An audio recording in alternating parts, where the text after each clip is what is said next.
meet the Mets. Step right up and greet the Mets. Bring your And how you doing? How you living? How you feeling, folks? Back for another episode of City Night Lights by the Idiot Podcast Network. Of course, I'm your host, Zach, Idiot number 0, back as usual. Now, this is a nice little special episode. Clearly, it's, the off season, but the one thing I really wanted to get into on this episode is just free agency. Free agency is upon us. We just saw Shohei Ohtani, the big piece, finally gets signed off the board going to the Dodgers for $700 million over the next 10 years. So now that the biggest domino has fallen, the rest are about to go. So with that being said, I really want to talk about what the Mets should do this free agency, what I think they should do, really just to make an optimal team based on, a lot of the trades they made during the last trade deadline and kind of the way they have themselves aligned right now. So with that being said, let's just get right into it. So first off, I want to start this episode off with the fact that we need to sign Pete Alonso. I know that this might be something that a lot of baseball heads might not agree with because, he's just a first baseman. He's very replaceable. There's no reason in spending a lot of money. But you know what?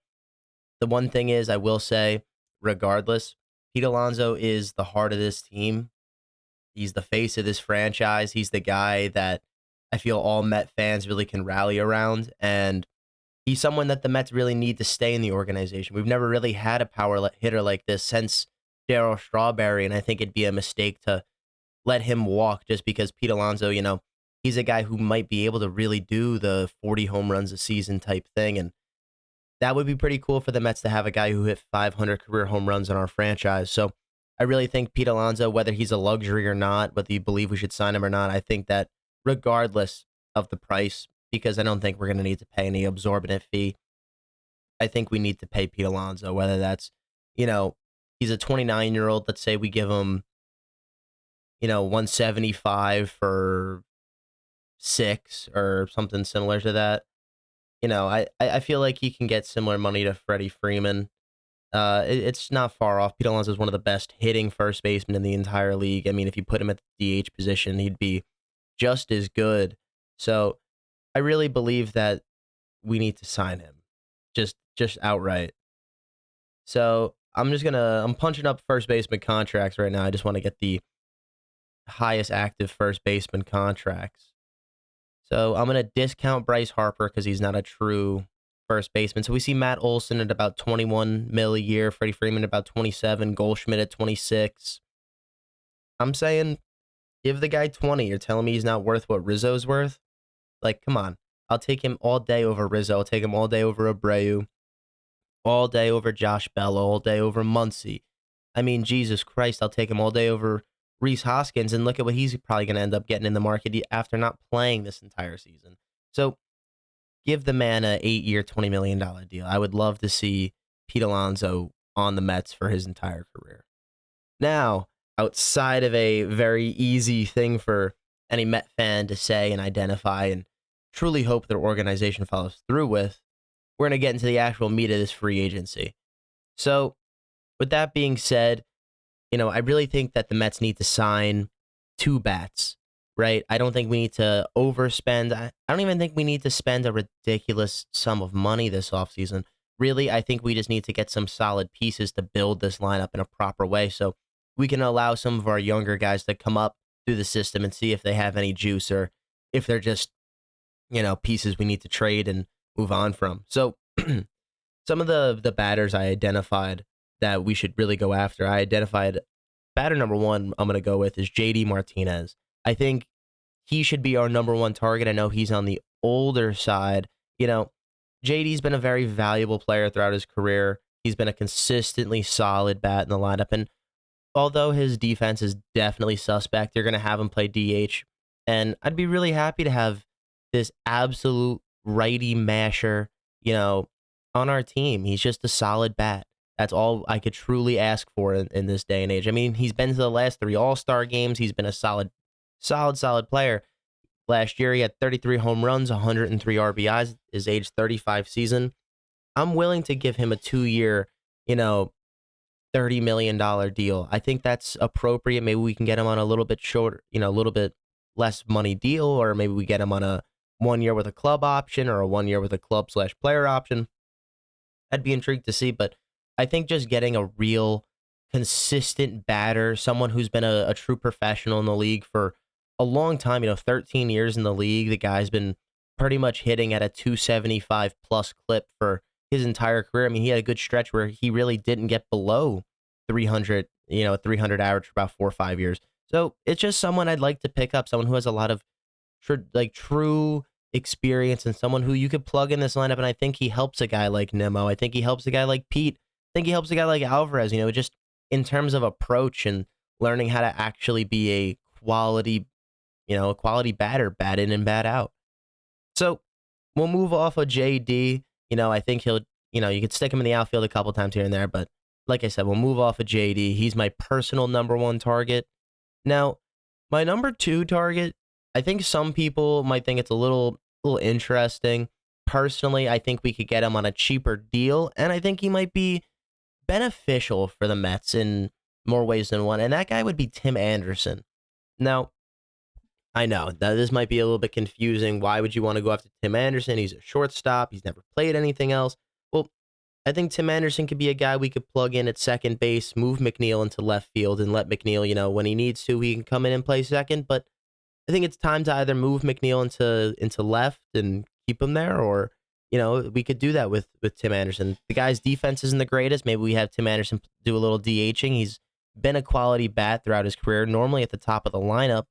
And really, almost every year of his career since 2019, he's been hitting at least a 300 average. So last year we saw a big drop off. It was the first year in a couple years he hasn't had a over 100 OPS plus. So I think we could get him on a cheap deal, bounce back year. This is a guy who's been in the running for MVP, who's had some quality years, who can get some stolen bags, something that's going to be helpful for us. I like Tim Anderson. I think that although he had a really bad year last year, I think you can sign him on a 1 year, 2 year deal. $10 million, $10 million, and just see what he has. I think, maybe you put him at the DH sometimes. You keep him at second base on days that Lindor's taken off. You could put him at short. He'll be a quality middle infield DH bat, another righty bat. It's funny. I've never looked at a team and I've been like, I think we really need some righty bats in here, but although the Mets do have a good chunk of lefties, I think we could use some quality righty bats because Vientos hasn't been the guy. I hate looking at DJ Stewart in left field. I don't think he's a quality bat. And Starlin Marte is on the other side of 35, so I'm not really a fan of that. I want some quality right-hand bats in our lineup, and I think Tim Anderson's a great way to do it. I really do. And the one good thing about Tim Anderson is although we've acquired some infield prospects in Acuna's brother and Ronnie Mercutio and Jet Williams, I think it still opens up the opportunity to see what this guy has, see if we can use him in the future or if we need to trade and get out of him. And we could trade out of prospects. We could decide to keep Tim Anderson. We could decide to move on from Tim Anderson at the deadline. He could be a piece we could trade. I think Tim Anderson's just an easy pickup for the Mets with where we are right now because we're not exactly sure with what we want to do. And that's, I think, something that's kind of an issue is that we don't really have the greatest direction yet. But I think free agency will definitely show us what directions the Mets have. But my direction is definitely to win. I'd like to see the Mets win above all else. That's really my thing. But like I said, I mean, guys like Jet Williams, like Ronnie Mercutio, like Luis Angel Acuna.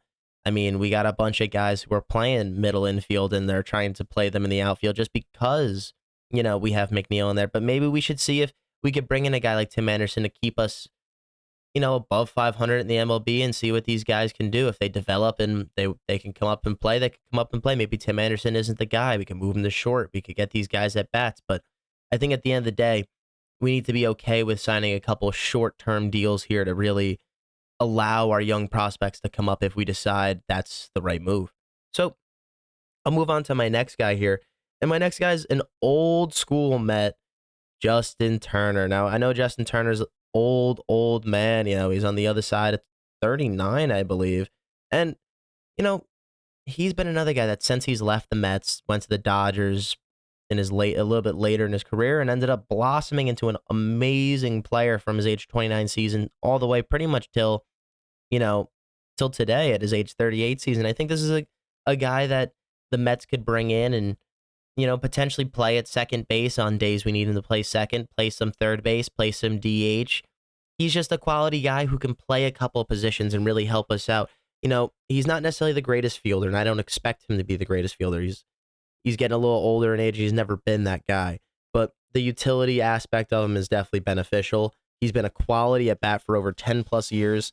And this is another guy similar to the JD Martinez thing where we get a true player who knows how to approach an every at bat this game, at bat in the dog days of summer to an at bat in the middle of October to an at bat the first day of the season.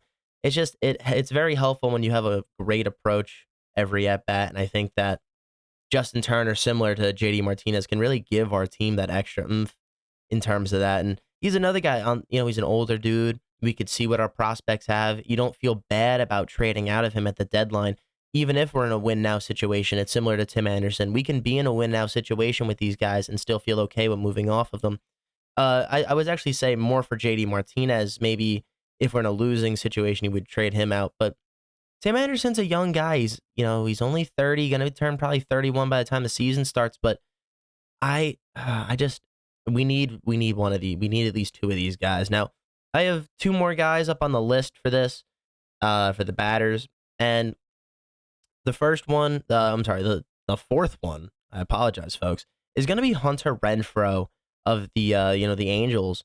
And he's moved around a lot the last couple of years. He's played for a different team every single season. I mean, he played for the Padres his first 4 years of the career, and then he went to Tampa, Boston, Milwaukee, LA, and then Cincinnati in a trade this year. And I know he didn't have necessarily a great career in the last, I would say, 2 to 3 years, but this is a guy who hits home runs. He's going to hit you 25, and that's a big thing for the Mets. He has a big arm in the outfield. He'll hit us 25 home runs. He's not going to cost a lot of money. We don't feel bad trading him at the deadline if need be, if we have better options, but I think he's a good guy to invest in just because he's been a quality batter, and it's just something that we could use in the outfield between a decent arm and a quality bat. I think even if he becomes a rotational piece, just having him in the depth of our outfield is a really quality thing to have. And he's another righty. At the end of the day, I think the Mets need a righty more than anything else, and that's kind of where I stand with that. Now, the last guy I would say the Mets could go out and acquire, and this feels like a Mets acquisition except for the fact that he hasn't played for the Oakland A's, is the fact that Whit Merrifield's a free agent at the age of 34, about to turn 35. I think that we could pick him up for a year or two. He's played quality baseball in the last couple seasons, made an all-star game last year with Toronto. I think Whit Merrifield can be pretty good. I think he can be a quality piece for the Mets, can get a bunch of stolen bases. Being active on the base path is going to be huge for us with this team. I think, really being able to run and play small ball is an effective game for us. It's been a Mets way for a long time, and picking up a guy like Whit Merrifield feels very similar to that. He's been a hit machine the last bunch of years. He's a doubles guy. He gets quality at bats. He hits for good average, in that 270 clip, can play second base, can play in the outfield, 3-time All-Star. He's a great defensive player, good offensively. You bat him high, bat him low in the lineup. I actually, I like him batting in the 6 hole for us. I think that'd be a quality at bat. Now, honestly, I would love to see Whit Merrifield end up on the Mets. I think that would be an awesome thing. Now, really what it comes down to is, this is what I think out of these 5 batters the Mets need to do. The Mets need to go out there. They need to make a statement and sign JD Martinez. First off, that's the thing. They need to go out there, sign him on a 1-2 year deal, say, this is our DH, this is our guy. And then the next thing I think we do is we either go out there and we pick up a Whit Merrifield, or we go out there and take a shot at a Tim Anderson. I think taking a shot at a Tim Anderson, something that the Mets are a little afraid to do since they picked up Stroman and let him walk. That type of player, that just boisterous player, someone who's going to bring a lot of excitement on the field, maybe fight somebody, have a fiery attitude. I think the Mets could use that, something that they lacked last season, and really the season before when we saw the 100-win Mets fall apart in 2022.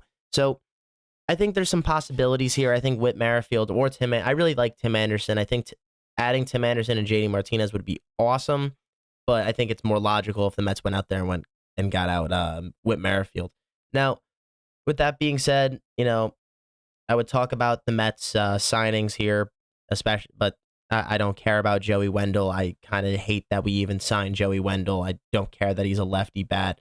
I don't think he's that special. I don't think he's that great. He's a util guy through and through, and that's the only batter we signed. Now, there's a couple other middle of the pack bats I think the Mets can go after and, be kind of content with these guys, see what they can do, maybe trade them at the deadline, see if they can get some value in terms of prospects or some pitching help in the bullpen, maybe even the starting rotation, because our rotation has been very thinned out recently. So some of these guys I would include on the list, we have outfielders like Joey Gallo, Harrison Bader, who I'm a little shaky on, really. But I would say Gallo, maybe Teoscar Hernandez. I don't mind an Adam Duvall. I really think, just adding some more some righty bats to this lineup is going to be really key. And, some of these big power bats like Gallo or Teoscar Hernandez can really add a lot of value to this Mets lineup. I think we just need more pop, something that, we're putting too much on Lindor to hit for pop. I think we need to not let him hit for power, make him hit for contact, let him run the bases, let him be an RBI guy at number 2. Let him score runs for everybody. That's what I want to see. I don't think it's optimal to do that. So I think bringing in a guy like Teoscar Hernandez, who can really shield Pete Alonso, or Gallo, who, although might not be able to shield Pete Alonso in the same way a guy like Teoscar Hernandez could definitely, sit somewhere further back in the lineup and be more of a 6-7 guy who's really quality in the back. And you never know with a guy like him. He could hit a home run. He could hit a shot all of a sudden or hit a crazy double and get this game going. So those are some of the guys I really like. I would also like to include Rowdy Tellez. Now, I do believe we retained Daniel Vogelback, but I'm not exactly sure what that looks like. I don't know if that was an Arbo deal or what. Now, if that isn't true, I would like a guy like Rowdy Tellez. Rowdy Tellez is a highly underrated player, folks. He's similar to a Christian Walker type of player out in Arizona. We've seen a lot of good seasons out of Rowdy Tellez. Now, last year, definitely say he slowed down mightily, but he's only a 28-year-old, going on 29-year-old season, looking for a new contract. I think this is a guy that the Mets could pick up for cheap, put him at the DH spot as a righty bat, as a lefty bat, something that we could really use. I mean, we could use a quality lefty DH if we're not going to have Vogie. So I think adding a guy like Rowdy Tellez isn't a horrible idea. Maybe have him take some hacks when Pete doesn't need to play, but that could be a nice little quality pickup if we can get him in terms of depth, but might just be out of our price range for that. So I have 2 other things in regards to really the Mets bats here. And that's, I like Luis Guillorme. I would like to see him back, but I don't think I can be salty if he's not back in the Mets organization. We need to do some things. We need to start moving prospects around now. Odds are he won't be back. Unfortunate. He's had some great plays for us, been an awesome player in the Mets organization, but sadly, Luis, we'll probably see you move on, but I wish you the best in your career and really hope you become a solid everyday player, brother. Really do. Now, one other thing I'd like to say is if the Mets are looking for some more lefty power, instead of going after a guy like Rowdy Tellez, another cheap option could be, although he's not a great fielder, a guy like Jesse Winker, a guy who's shown he can really hit for power, especially in a short park like ours. I mean, I'll be honest with you. If we need a lefty DH, we're out there looking for looking for somebody. We could stick him in the outfield if we really need to. I'd prefer not, but if we have to, we can put Winker out there. But he's just a he's just a lefty bat who can mash. And I think the one thing that I've really expressed throughout this entire, talking about Mets bats that they should pick up, it's really just been a lot of power. I need guys that can hit for power. And we saw that with JD, with Tim Anderson, with Hunter Renfroe. Really all the guys I said were kind of in the middle of the pack in terms of Mets signings, but I think the Mets really need to add some power to their lineup. It's something that we constantly overlook, kind of how like Eagles overlook middle linebackers every year. Something that we constantly overlook in the Mets organization. I think we should really attack that. And really, I think that might be the turning factor in our organization if we just go a little bit more towards the power era instead of leaning so much into our small ball ways like we like to stay. So now with all of that being said, I'm going to move on to the pitching free agents. Now, the Mets, one thing that we definitely lack is pitching right now. We saw the Mets go out there and pick up Luis Severino. coming off an injury for the Yankees. Had a kind of a bad season, I'll be honest with you. I'm a little afraid to see what that's going to be, but he's currently our third starter. Our rotation's looking very slim right now. I mean, Kodai Senga at the 1, I don't mind that, but Jose Quintana at the 2, hopefully that's something. That's an innings eater is what I see. Luis Severino at the 3, that's a question mark. Taylor McGill at the 4, question mark. And then Lucchesi / Peterson, that's another question mark. I just feel very uncomfortable with this starting rotation. I'm not a fan of it right now. We'll get Edwin Diaz back in the bullpen. That'll be good. Have some Brooks Raley over there. That's not bad. I like that we added Jorge Lopez to the pen. Definitely going to shore that up. We'll bring back Drew Smith. I like Drew Smith in the pen. I don't mind that. But one thing we're definitely missing in the pen is we're severely missing lefties here. Our only lefty in the pen currently is Brooks Raley, so that's something that we're going to address in these next couple of things. Now, one thing I would like to say is people that we should not bring back in terms of our pitching is guys like Trevor Gott, guys like Eliezer Hernandez, guys like Sam Conrad, guys like John Curtis. I'm done. I've watched enough of these relievers play. I think we're okay. I think we can move on without them. I wouldn't mind if the Mets went after an Adam Ottavino, or if they saw if maybe Carlos Carrasco wanted to come out of the pen. I wouldn't be bothered by that, but I would never want him to start again. But outside of that, if they don't want to come back, I'd be unbothered. I'm not gonna really, really pursue that to a crazy extent and be bothered if we can't retain them. But what I will do is we'll start talking about starters right now, and something that I think is going to be huge for the Mets is to go after Yoshibo Yamamoto. I think that obviously he's the number 1 pitching prospect left on the board. He's a guy I really think that the Mets could really use. I mean, having a guy like Kodai Senga is huge, and I think bringing over some of these Japanese prospects is a smart way for the Mets to build their organization. I think showing them that New York can be a friendly place for these guys and a place for them to develop and grow. I think it could be a truly beneficial thing for New York, just to revitalize that idea that foreign players can help really ride your team. And I think over the next few years, when we see guys like Rourke Sasaka and some other foreign bats come out of maybe like the I think it's the KBO. That's the Korean league. I'm not exactly sure what the Japanese league is, but maybe we see some more guys come out of there and we really look to fill some more positions with that. But I think Yamamoto is just a guy we need to go after, pair him up with Senga. Yamamoto becomes our number 2 behind Senga, potentially our number 1, really helps fill in some of that barren pitching depth that we don't have at starting pitcher. And just adding a guy with a little bit of youth also helps, as most of our pitching staff's on the other side of 30, and I'm not a fan of that. Sevy's about to turn 30, Quintana's about to turn 35, Senga's 31. It's a rough spot, especially with our top pitching prospect being all the way down at our number 9 prospect in Mike Vasil and Blake Tidwell. So it's a little tough when you have our guys so far down. We're not really ready for them to come up. We need pitching now. So Yamamoto, of course, is our number 1 pitching free agent prospect that we need to pick up.